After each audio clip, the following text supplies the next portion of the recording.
Welcome to Athens, Georgia, home of the Athens music scene.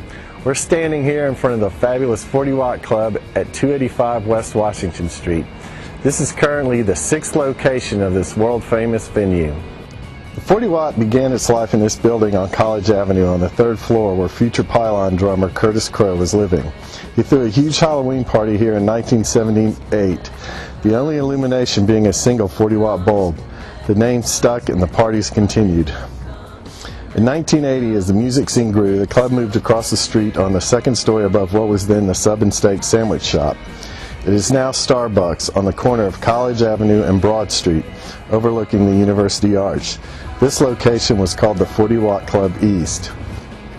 In 1981, the 40 Watt moved again to 256 West Clayton Street, the current location of the Caledonia Lounge.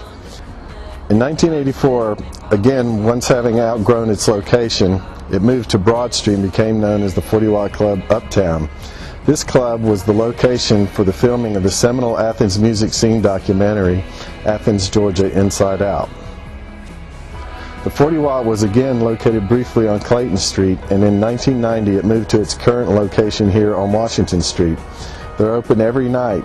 Check out 40watt.com or flagpole.com or call 549-7871 for details. There had always been a music scene here in Athens, but it didn't receive national attention until the late 1970s.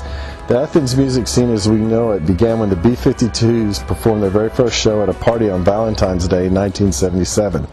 After that, they played 2 more parties and 2 club shows in Athens, one at the Last Resort Grill in 1978 and one at the Georgia Theater in 1979, as well as 1 show at Memorial Hall on the University of Georgia campus before they left town heading to New York City.